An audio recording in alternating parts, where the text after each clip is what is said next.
everyone, and welcome to the new the new and improved version of Mad Sounds. My name is Mark. I'm John.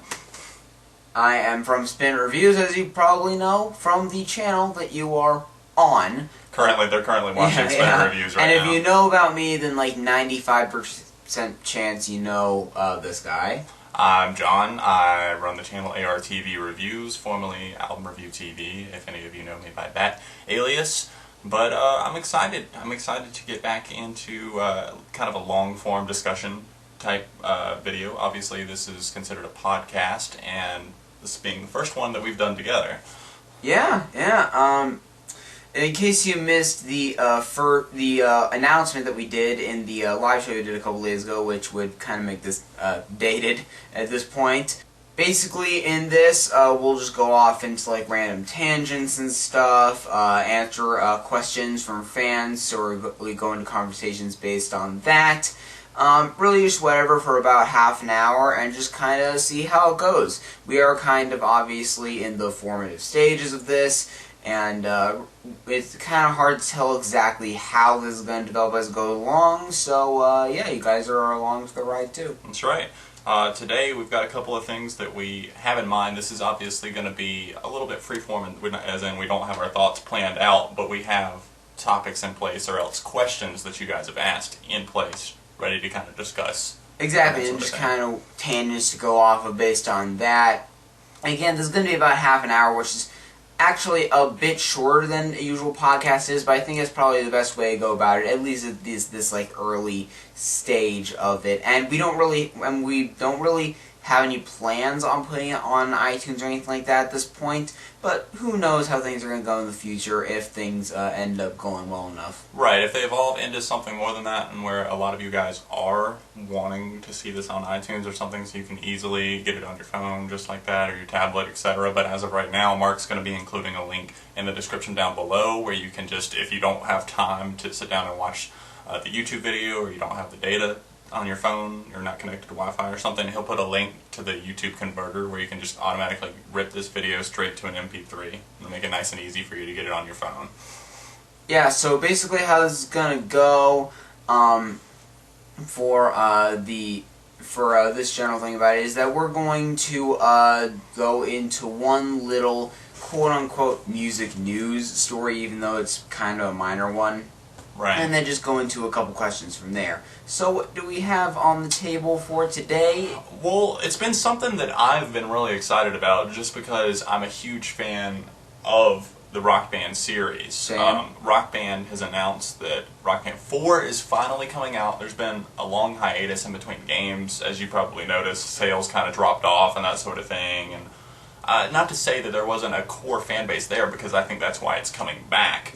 But Rock Band 4 was announced, I think, in the spring of this year. It was officially confirmed then, and I've been slowly revealing the track listing. Yep, it's basically 2008 again, and I couldn't be happier. That's right. And I don't know how you feel about this, but the Guitar Hero versus Rock Band scenario, what do you think about that? Like Rock Band all the way. Rock Band all the way is how I feel, too. And I don't really like how Guitar Hero is trying to essentially market themselves as Rocksmith this time around. And, like, learning, but they're basically saying, you know, not that it's a bad thing to want to learn the guitar and that sort of thing, but whenever I go into a rhythm-based game like that, I'm looking for something that's relatively simple. Though granted, Rock Band did try something similar with Rock Band 3 with the real controller, which was an interesting idea, but as a guitarist, I found it significantly hard because like all of the buttons for every single note of every single string felt exactly the same. So even for like a real guitarist like me, it would end up being extremely difficult. Right. Like past the point of being reasonable in a lot of cases. Well, whenever I'm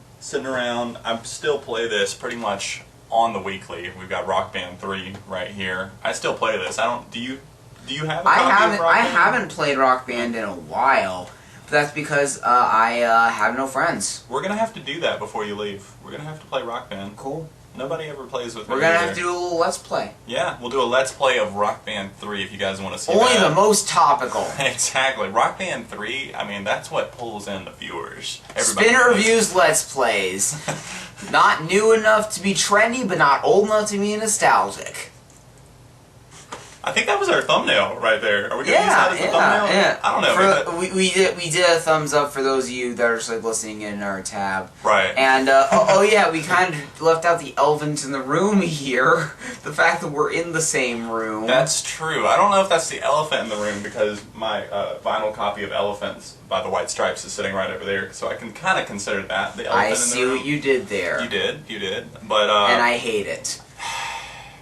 But yes, we're here in the same place because we're not in San Diego because that's where Mark is from, and I'm in North Carolina here. He's here visiting for, about four days. Yeah. Visiting, right. He's really been saying some things like that make me think that he's going to want to move in, kind of like my other roommate that I have. But we're not going to talk about XX Brutal Swag 69XX. Not today. Thomas and I have become very good friends. Oh my.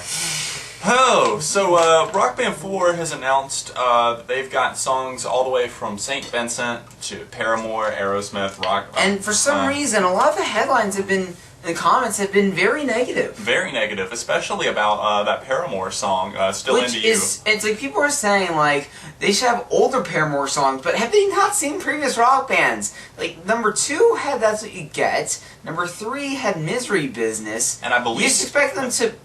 Do people think that Riot is their only album?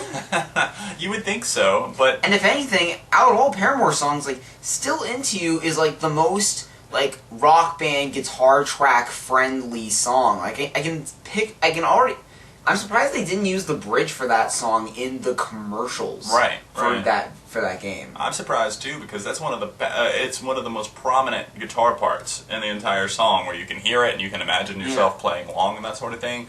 But what I don't understand is Paramore seems to have a very dedicated fan base. I mean, pretty much I think every album except for their debut is either certified platinum or gold. So there's obviously people out there listening to them. Still Into You just the other day got certified 2 times platinum in the U.S. So I don't really understand some of the hate. I guess it's coming. I think that some of the hate is stemming from fans of the series, possibly, who are still stuck in like 2007, 2008, and haven't listened to music beyond that. Well, yeah, most Paramore fans in general are stuck in 2007, 2008. Well, so that's a given. Have you seen the rollout reception for their self-titled album in general? The rollout reception for me, I mean, I gave that album a 4. But we were in the minority of people who were actually open-minded about that. That's true, but people were not receptive to that album at first. But honestly now, for me, it's up against Brand New Eyes and the self-titled. Well, it's by far their best. It's by far their best. I would argue with that you on that, because I think Brand New Eyes still takes the cake for me, honestly. Really? It's honestly like I honestly consider both Riot and self-titled better than that. Really? Yeah. I in terms of like songs that actually kind of stand out to me. I feel like Riot has like the best of their hard rock side, and self-titled has best of their experimental side. But the brand new Eyes was the emotional core. That was where they really, I felt. Self-titled more of that. I don't know. I mean, I felt it on that album for sure, but I don't know. Brand New Eyes is just one of those albums that every single song on it clicks with me in some way. It's not necessarily that I relate to every single one, because that would be impossible, and I don't look at an album in terms of like a relatability factor. But I will say that some of those songs have stuck with me through the years. I mean, it's been 6 years at this point since that album came out. I mean, personally, I can say all the same things about the self-titled album, but maybe I just need to listen to Brand New Eyes again. But I just think it's impressive, like, any album can have 17 tracks, and none of them are ones I delete from iTunes. Exactly, because it's even the interludes. No, the interludes are some of the best songs. I feel like almost. Okay, so going back on topic here. See, that's what we promised here. Tangents, all air of the place. That's right, all day, every day, air day. So we got Okay. Let's look at this track by track here. Okay. So there is "All Over You, Hot Water" from Live. We didn't promise vocal impersonations, but that's we're delivering. That's one you kind of have to sing. Live is known for having a couple other songs. Right. There is I Alone. I want you. I don't tempt you. Let me crash. That's one that you kind of have to sing along, like, and even though they're considerably better than this band I'm going to mention, they're one of those, along with Creed, that you kind of have to do the vocal impression of. You gotta go a little bit over the top for it too. But this is I feel like Creed is like, I feel like live is what Creed would be if they were good. Right.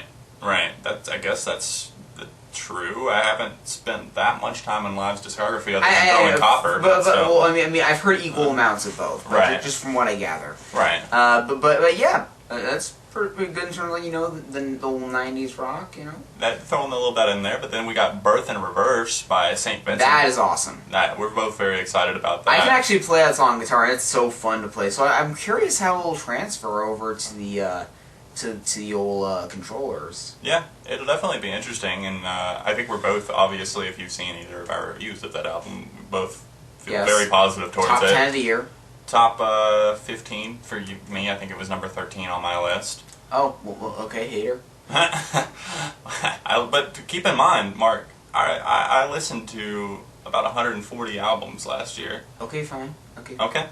Hater. We got. Okay, I'll just drink this water. You keep drinking that Haterade. All right. We'd like to take this moment to thank our sponsor, Great Value Water. We drink this during every podcast, all one of our episodes that we've released so far. Great visual gag for this podcast, by the way. Exactly. We're not sponsored by Walmart's water brand, but if you would like to, send submissions to, what was it, spinitReviews@gmail.com? No. Okay, you heard them. Next on the track listing, we have Brown Eyed Girl by Van Morrison. We're going back to the Classic. We're going back to the 60s on that one. That's a good one. Yeah, I feel like right now. I can. That's another one of those, like, guitar parts I can picture on the whole thing. But I feel like they throw one in there just for the sake of having a 60s song in there. It's like it's like "Sunshine of Your Love" by Cream appearing on the track listing. That one's like that one's perfect for rock. Yeah, anyway. You're right. But actually, the more I'm looking at this track listing, the more I'm seeing that there are some songs from the 70s and close times. So that's actually pretty nice. I mean, Brown Eyed Girl. It's not exactly like a full like rock song. No. Exactly. But you know, it works for what it is. Yeah. We got "The Feast and the Famine" by the Foo Fighters appearing on the track Definitely listing. one of the better songs on Sonic Highways. That song didn't do it for me, honestly. I think I put that in my... Gasp! I think I put it in my least favorites section. Weird. And I'm the one considered... And I'm the one that liked significantly less out of the two of us. Yeah, I don't know.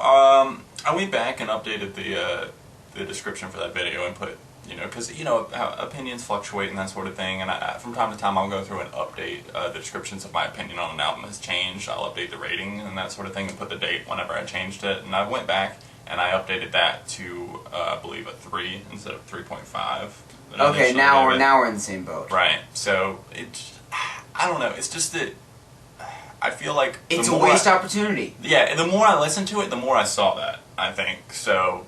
I'm kind of upset about that. "Feast and the Famine," I mean, it's got its, I guess, likable qualities, but at the same time, the chorus on that song just feels so, like, he wrote it... Underdeveloped. Yeah, underdeveloped. He wrote it because it was underdeveloped. It was written in the course of a couple of days. Exactly, and I mean, it does fit... It's probably the most punkish of the songs, so... It's one of those where they actually do write it in the style of the place they're at. They're in DC and stuff, you right. know, and they got Bad Brains and stuff on that. Right.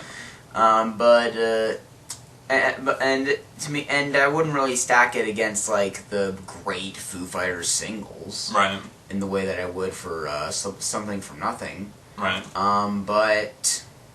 Yeah, I mean, it's one of those that I wouldn't really skip. Anyway.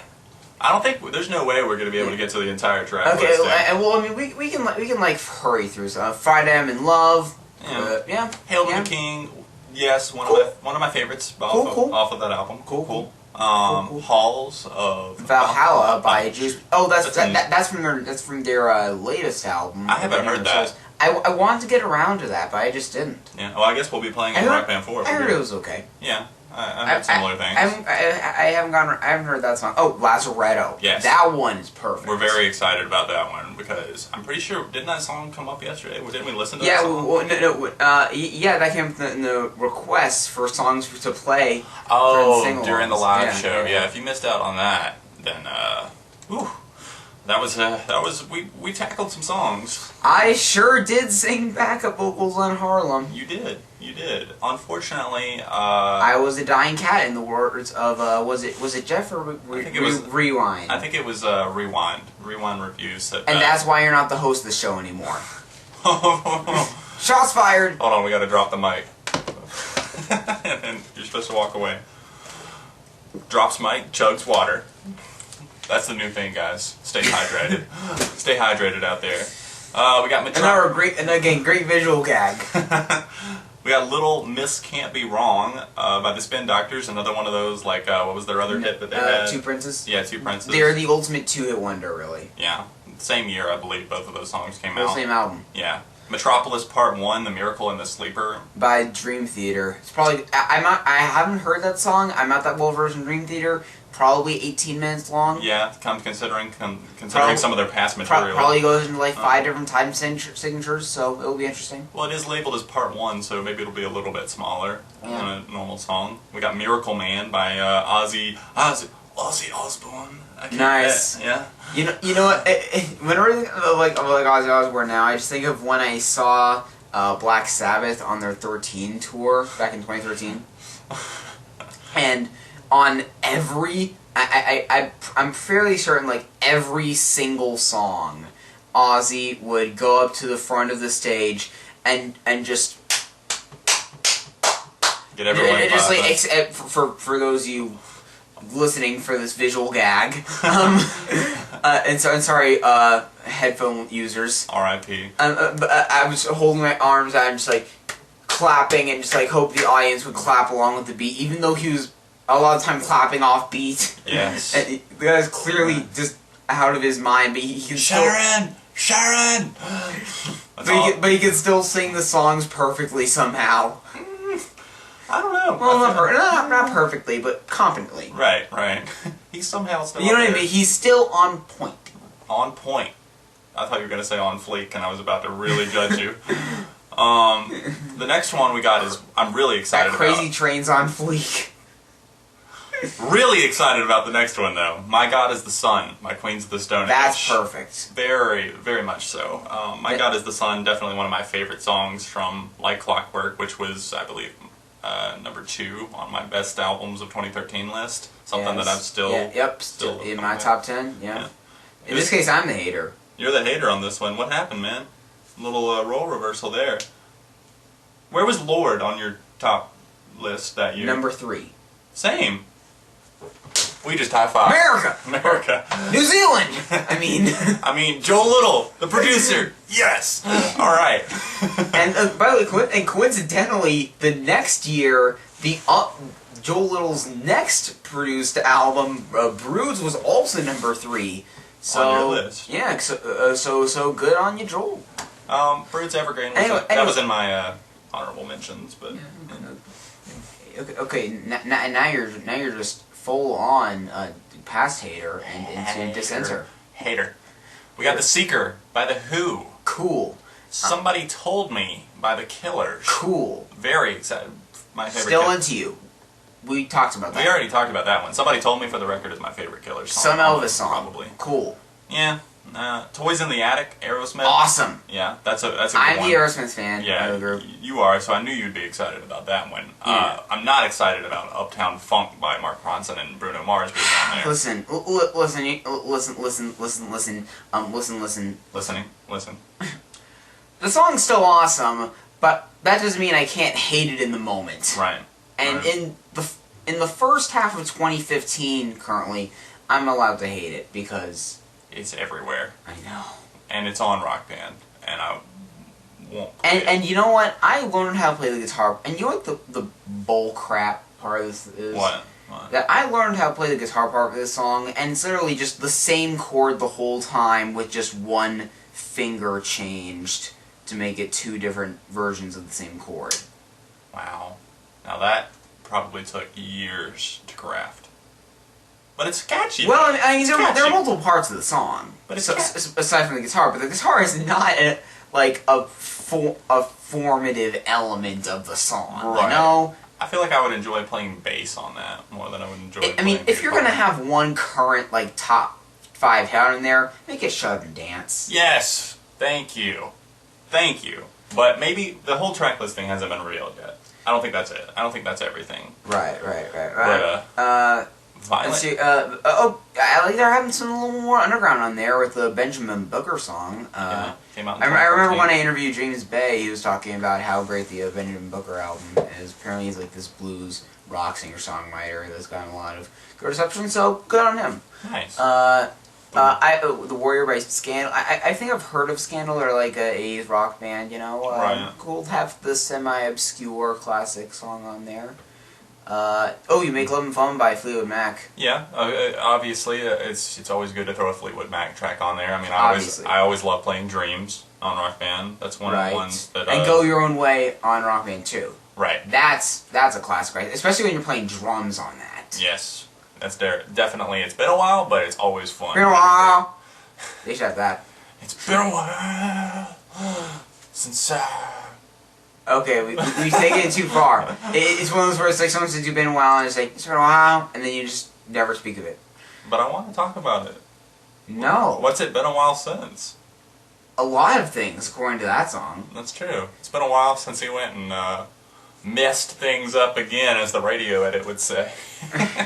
Okay, and finally, Your Love. I just wanna be your love tonight. Your Love by the Outfield, the 80s quintessential mid-80s song. I think Yep. that's Well, it says 85, so that's mid-80s. yes. That's right on the You said middle. I think mid-80s, and it's like, Oh, yes, that's right there. 85. Okay. That is objectively mid-80s. Okay, I just highlighted it so I would make sure that I saw that it was 1985. Yes. Not like the Bowling for Soup song. Not the 1975. Ready for that album. It's coming. Album 2. Yeah.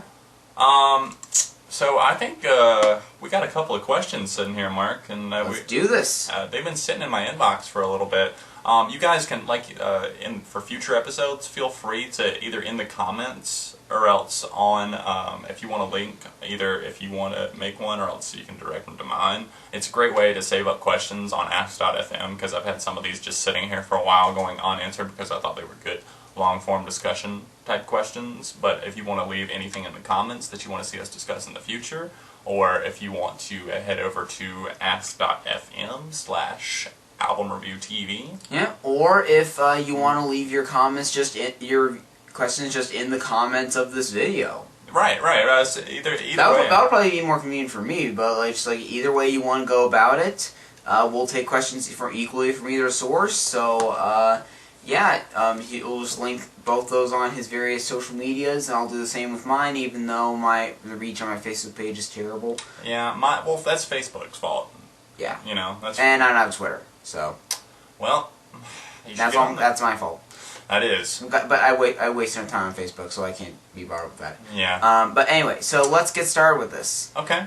Do you wanna? Let's tackle this one first. Okay. This one comes from Anna L.A. I'm gonna assume that's L.A. instead of Law. It might be Anna Law, but Well, I mean, it's a lowercase a, so Yeah. it might be Law. Okay, Anna Law.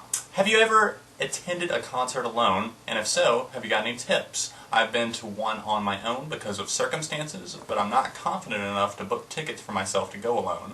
None of my friends are into the same kind of music as me, and I don't want to drag them along. Okay, I think you should go first, just because I feel like I might have more to say. Okay, sure.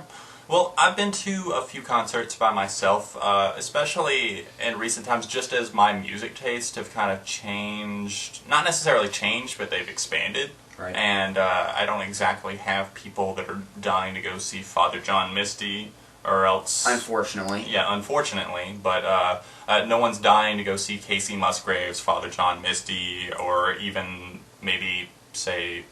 I can't think of another band. Churches. And that's just their fault. Right, that is their fault. For not being willing to expand their minds and their reach. But the fact is, I don't want to miss out on going to see these groups live, or else these solo acts live, because that kind of outweighs the point of going to a concert to me. I don't go to the concert to necessarily socialize, because I do if I go with a friend. It's an element. Right, it's an element to it, but it's not the most important element in my mind. Going to the show and just feeling the atmosphere around you and that sort of thing, going to a live show is unlike anything else, especially if you're going to see someone who can put on a good show. And some of the ones that I listed obviously can, and they're just ones that, I'm planning on seeing Churches whenever they come through this fall, because last time they came through it was sold out, and I was unfortunately not able to go. But going to a concert by yourself for me just means stepping up to the plate in terms of my own confidence. I don't like going out in public necessarily by myself that much, like especially to something like that where there's a ton of people. But at the end of the day, I just have to train my mind to think, hey, let's go here, let's focus on the music. And it's easier said than done, but once you actually start grooving with the vibe that the singer or else the band is putting off, that's whenever I think you start to have a good time. Whenever you let go of the preconceived notions of how you think your night is going to go. If you go into it thinking that this is going to suck, I don't have any friends here, maybe you'll meet a friend. Maybe you'll meet somebody else who came to the concert by themselves. I've done it before, and you get into a great discussion about the artist, because obviously you both came there because you at least like them, if not love this artist. So that's kind of how I feel about it, and I've been to probably, I would say out of the probably 100 concerts that I've been to, especially in the past year, maybe I've seen 15, 20 shows. I would say maybe 6 or 7 of those I definitely went by myself. So I'm not as well versed as everyone out there in it, but it's definitely, like I said, as things have changed for me in terms of who I don't just want to go see someone that everybody knows type thing, as that's well I mean that would just be like a regular amphitheater show. Exactly. So if I'm trying to see something at a little bit of a smaller venue, a local venue, like if I wanted to say, if I said like that show we thought about trying to see if you came and visited in August, nobody's going to want to go see Of Montreal with me. So, unfortunately, but yeah. Because apparently, Hissing Fauna is too crazy for the mainstream public. I can't imagine why. Well, it could be because Kevin Barnes is a grotesque animal, and he needs some more soul power. He does. He needs some more. And you ain't got no. You need a friend with more soul power. But you ain't got no soul power. But I'm talking about the same stuff. I suffer from fashion. How do you feel about going to concerts by yourself, hater? I'll take. Okay, so my answer for this is that pretty much a big majority. I actually go to I think it's a fair bit more shows than you do, even though I took like a few months of break at some point earlier this year, just because of school and stuff, and me having no money. That's what plays into a lot of why I don't go to that many shows. Yeah, though though I have been working again recently, but really a lot of this relates to the fact that I only have like sort of your situation, like only have like maybe 2 or 3 people that have the same kind of broad taste as I do, and even then, like, people have plans and lives, unfortunately, for some reason. Unfortunately? I mean, like, for real? Like, why? Like, what else is there to do? I mean, like, other than listen to albums, review albums, go to school. That's it, isn't it? That's a full day? Yeah. It's pretty much a full day. Yeah. Huh. But, anyways, carry on. What more is there to life than that? Anyway, so, I mean, here's the thing. Sort of like something you said at some point in your answer, is that when you think about some of the best shows you've ever been to, and I guess I'm talking about you and the people listening, the audience, the loyal followers, all 300 and how many? Shut up. If you guys are here from my channel, by the way, and I sent you over here to go check out the Please subscribe. I need it. You don't want to come off desperate. You got to do like Jack's Films does. Please subscribe. and hold up the little subscription box. Not many people get that reference. You don't want to alienate. You're right. Of anyone, of either of the both of us, you should know that news. You're right. He doesn't even have 2 million subscribers. Oh, but of course you don't know about alien. Of course you don't know the first thing about alienating. You decide to piss off the R5 family. The R5 family. Anyway, back on topic. This is exactly the kind of tangents you came here for, folks. Get used to it. Anyway, so when you think about the best concerts you've ever been to, what are the things you think about? You think about how the band was performing, you think about the set list they played, the venue. You don't think about, man, this guy that I know was next to me the whole time. And we were just standing there, and we were taking photos of the band, and it was just great. I posted a video. And again, it's just like an element of it that can complement a great show, but really just standing or sitting or whatever there, and just watching this artist or band you like playing these songs great or crappy if it's one of those shows. Could be an off night. Yeah, or if you're seeing I'm not gonna name names. What's a band you saw that you liked that was crappy once? All Time Low. Dang. They were great when I saw them. Yeah, I think they were just having an off night, honestly. Yeah, they had been on a long tour. I can't blame them too much. I was going to say if you're 30 Seconds to Mars, because I've seen them twice. And they were both... And it's like they're technically good, but it's like, God, they're so corny. See, I left in the middle of the 30 Seconds to Mars set, and I went and met Linkin Park. Oh, nice. So, I saw them on Carnival Mars. I mean, come on. Am I going to watch Jared Leto imitate, I don't even know what Jesus Leto? Are we going to watch Jesus Leto, or are we going to go meet Linkin Park, hang out, and talk about it? And try lead a sing-along on every single song. At that point, couldn't he just do the Joker for the rest of the show, please? Topical! Suicide Squad's not out yet, Mark. But it could be good promo. Anyway. Hire us. Yeah.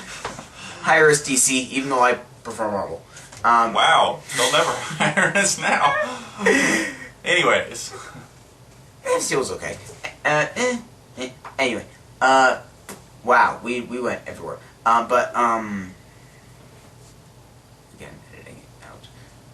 Wouldn't it be funny if we didn't edit this out? I probably won't actually. We're just sitting here. Because we're home professional. We're riffing. Riffing bits like a good podcast. I'm gonna do some riffing after this. I see what you did. Well, I'm gonna do some real riffing on a real instrument because I'm talented. Drop my.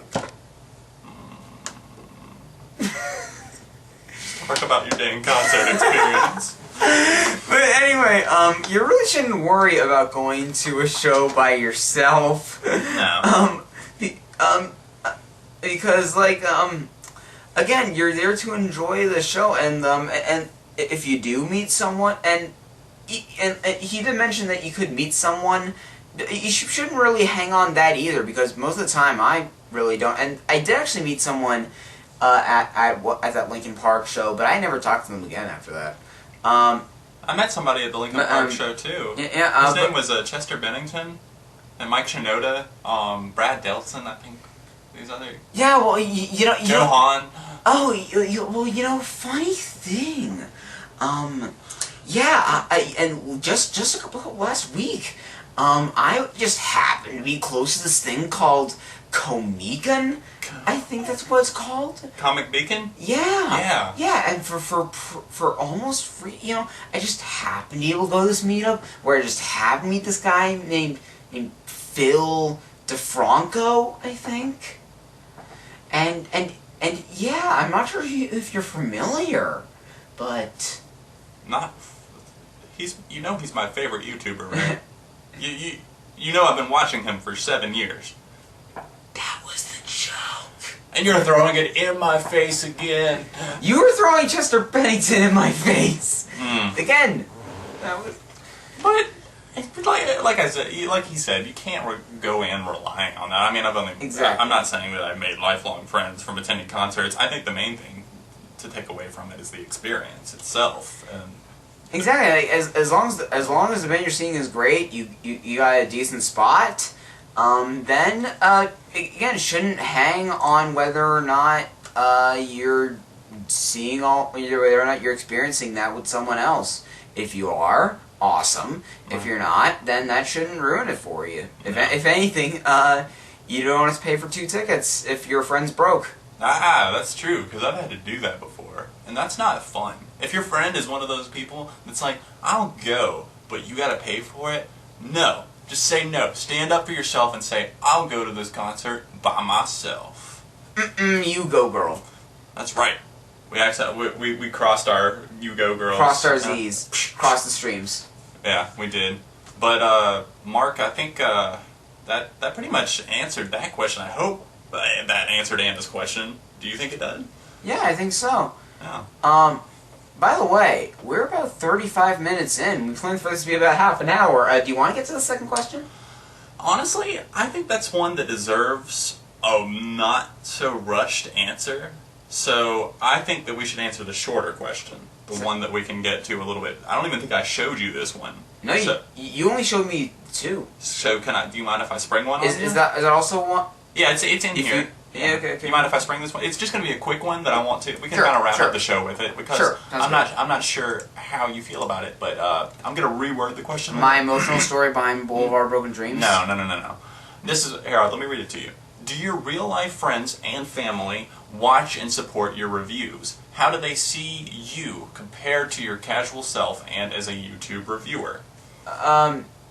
You go first. Okay. This is one of those ones that has been sitting. Do you see how old that? What's 8 months. Yeah, that's been there for a long time because I kind of, at some point, I may still do this, but I kind of want to go around to my friends and kind of like get like clips of them kind of talking about it. So basically, my friends react to my YouTube career type video. But for me, I think personally, I've had very supportive reactions from most of my friends. Like my 2 roommates always seem to be very understanding about like whenever I need to film. You know, maybe I need them to like, if they're doing something out there, I need them to be like quiet for a little bit or something like that. They've always been great about that. And as far as like coming on like the channel, like helping out with things and anything like that, they've always been supportive there. My parents are kind of like. My mom will like share stuff like on her Facebook sometimes if like she likes it, and she doesn't particularly understand anything that I'm talking about because neither her or my dad really listen to any of the music that I review.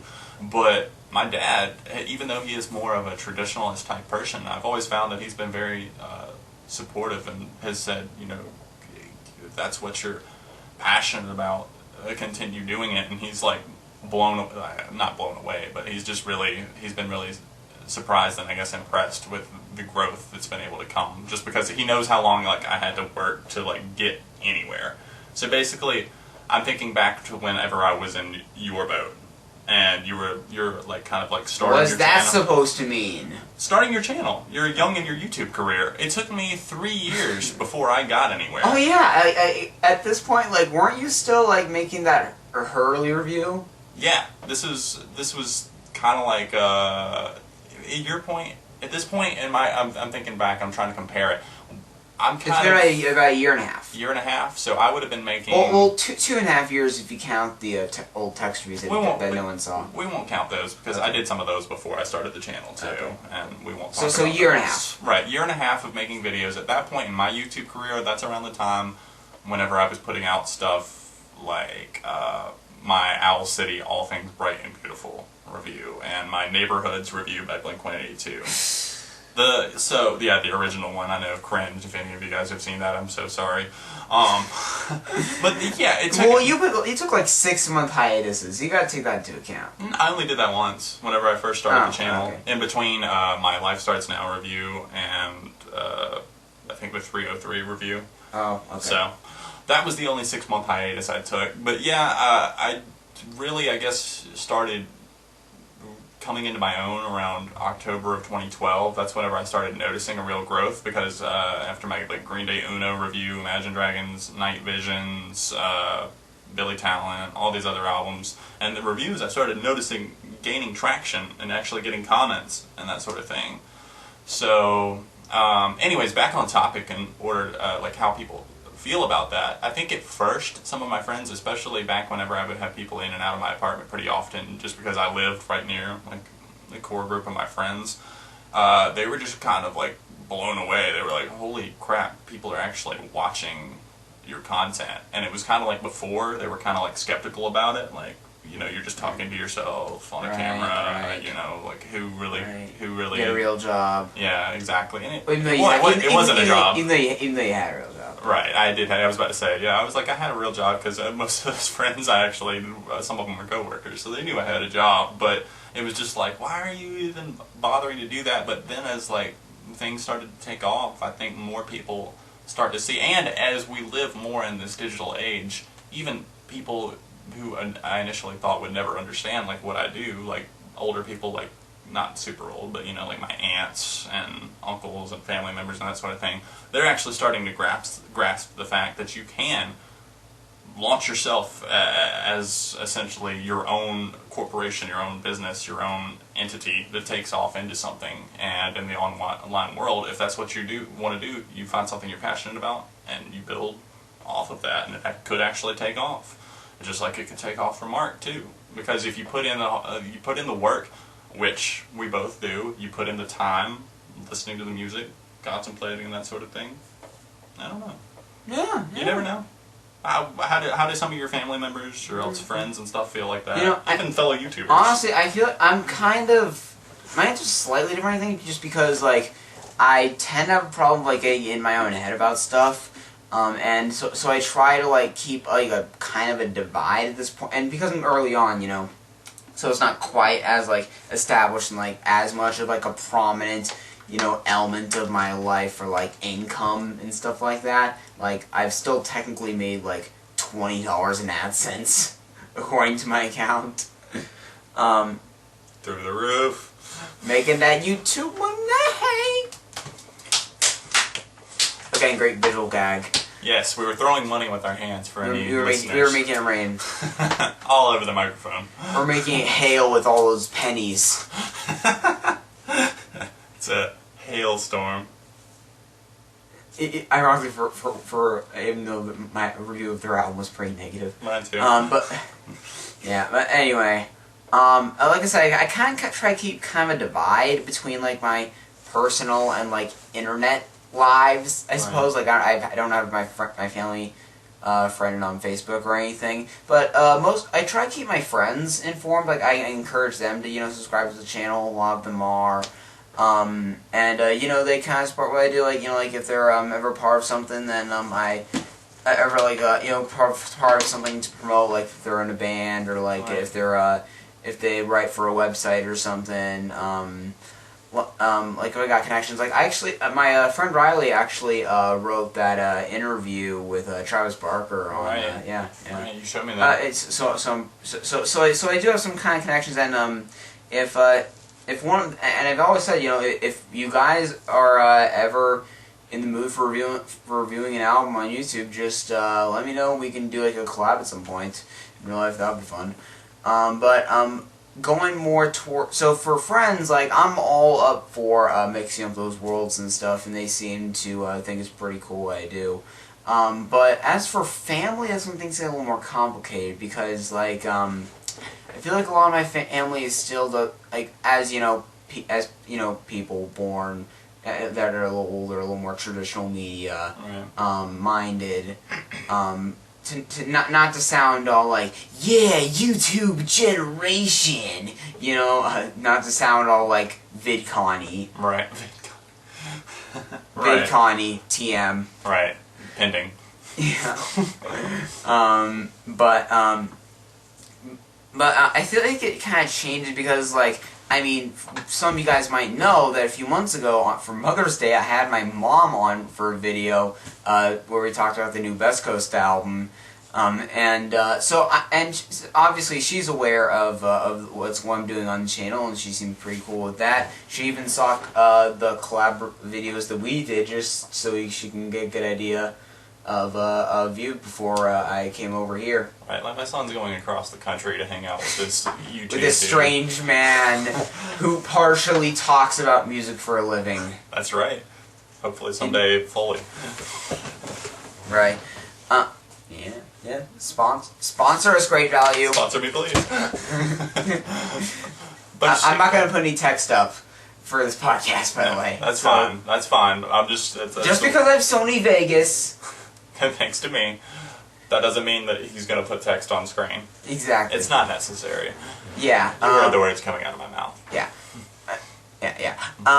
But as for the rest of my family, like, I actually kind of discourage, aunts and grandparents and stuff, really, subscribing and, watching my videos and stuff, just because and my dad and stuff, just because I feel like I get a lot more self-conscious about the videos I make, knowing that family members are watching. Not that they're super strict in me and stuff. My family's generally pretty cool. Right. And not cool, but generally nice people. Right. But I don't like that to be something that I have to keep in mind whenever you're making the videos. And whenever I say stuff like that, they seem pretty understanding, if not a little confused about the whole concept in general. Right. So. Maybe at some point, I'm gonna have to show my dad a few videos, some ways since I'll live with him. Right. But and I was actually thinking about having a Father's Day special this past June where we talked about that album where Bob Dylan covers a bunch of Frank Sinatra songs. Right. That's right up his alley. But that ended up not happening just because I was in the middle of a bunch of crap. Right. But in general, it sounds like you're saying that they're not necessarily in the loop, but what they do know, they're pretty and supportive with. It's a fairly neutral thing, I'd like to think. Right. And yeah, they're not super involved, but what they do know about it, they seem, okay with it. No one is objecting to the idea. I'm not sure what there would be to object to. You can't post videos online, Mark. that's pretty much that's the only objection that I could see, and that would be just pointless. So so I'm not sure what else I can add, but I'm trying to think from the perspective of the person asking if they're thinking of starting a channel and their family and they're trying to think about that aspect of it. Then I'd say don't really worry about that, but if they do find out but if they do end up stumbling across your channel, then just act pretty natural about it, and just don't. I would say just don't get in too much into your own head about it. Don't. Which was definitely my problem. Right. It's something that you can always. I mean, I probably thought about that early on. I don't really necessarily remember, just because it's been at this point almost 6 years since I started. But I would just say try your best to not get in your own head and talk yourself out of doing it, just because of the fear of somebody might not like it or somebody might not accept it. Exactly. It does go more into that broader topic, yeah. Right. But anyways, I think that pretty much answers the question, and I think that's pretty much our time here for the podcast today. I'm sorry that we ran a little bit longer than expected. 48 minutes, which is actually pretty normal podcast length. Let us know what you think. Did you find this entertaining? One, do you have suggestions for the channel in general for either Mark or myself, or just the podcast in general? Yeah, did you love it? Did you hate it? Why? Transition. Thanks for watching. Trademark. This is such copyright infringement. I'd give this a light to decent 8. That one you should throw a text up on screen for. No. I was doing Spectrum Pulse. Do you have anything to say about our presentation? Any comments, any feedback about the channel in general? Anything I can do to improve my presentation? If not, thanks for watching, and we'll see you very much. We'll see you very much. You won't see us very much, because this is the only video episode we're ever going to do, because it's the only episode where there would be a reason for it to be in video. That's true. But anyways, in all seriousness, thank you for watching. If you have any comments about this episode or any of the topics that we discussed, feel free to sound off in the comments. And of course, subscribe to Mark's channel. Subscribe to his channel, but of course you probably are already if you're subscribed to my channel. That's, well, it's not, you know, there might be a few. I leech off like 90% of the subs from you. Oh. That's our show for the day, guys. Thanks for watching, and we'll see you on the next episode of Mad Sounds.